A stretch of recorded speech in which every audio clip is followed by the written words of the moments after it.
on T-Touch training with Sunny Boy.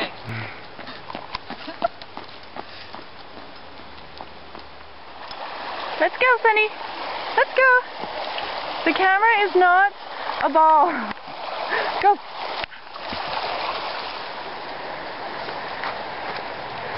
This is amazing in here.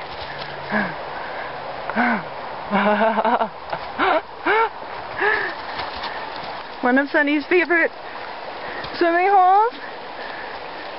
Up you go, Sunny. Not yet.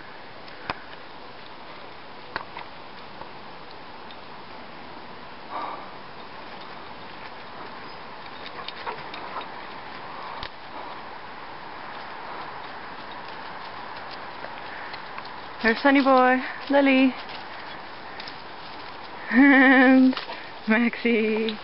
Hello, Arusha, Michael, Jesse, and Sean. It's Rachel here. November 2nd, I heard you guys were picking olives today, and here we have some lovely rain, and we had wind last night. So we're going to take some videos so I can show you how to use the equipment that I've been working with Sunny on. So the first part that I want to show you is this special leash. It's called a double-ended leash because it has snaps at two ends.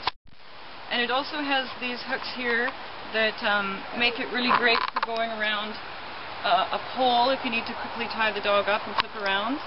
And it also has another one here that's a little bit bigger, so you can tie around a tree or something like that. So the purpose of having double-ended leashes is so that we can have 2 points of contact on the dog at the same time. So with Sunny's history of pulling, there's something called the opposition reflex that happens when there's pressure put on the neck from a collar. So I suggest that when he's not at home, when you're actually walking on the street with him, to just get the collar right off, because as soon as he has any pressure there at all, it triggers him to pull. So the way that I've set it up here is we have 2 points of contact. We use the harness and we use the halty. So there's a couple of ways that we can set up the leash configuration with the harness, and I'll show you that.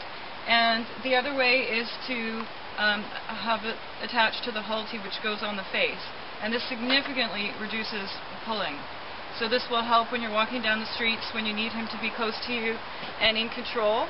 Not so much when you want him to be sniffing or peeing or doing his doggy thing, but when you want to bring him in close to you and walk nicely down the street, this is definitely the best solution to get him calm and have him walking nicely. So we have the double-ended leashes.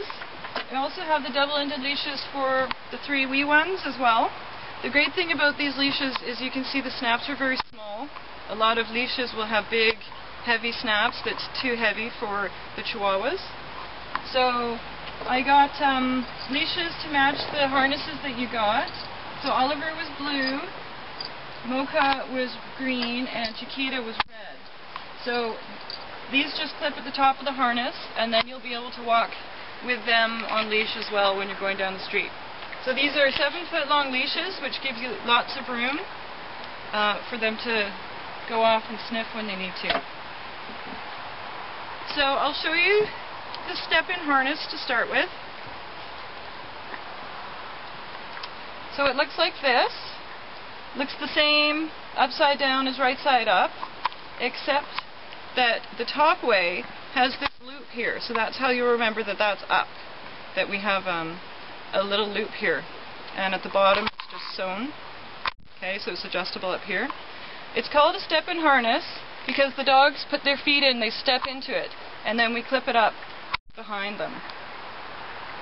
Sunny! Come here, Sunny! Come here! Good boy! So I'll show you how we put it on Sunny. Good boy. Can you stay here? Good boy. So I just kind of put it in front. I lift up one leg. Good boy. And then we do the other. Good boy. What a fine fellow. And here we have the step-in harness. The great thing about these harnesses is that the attachment is higher up on the back of the dog, which is more useful because it's closer to the center of gravity of the dog, whereas some harnesses attach back here and it's too far back. So that's the step-in harness. I'll show you different ways that we can use the leash with the harness here without even using the halty. So you can see that these clips, one is slightly bigger than the other one. You always want to put the big one on the back of the harness. So just through the two rings and clip like that.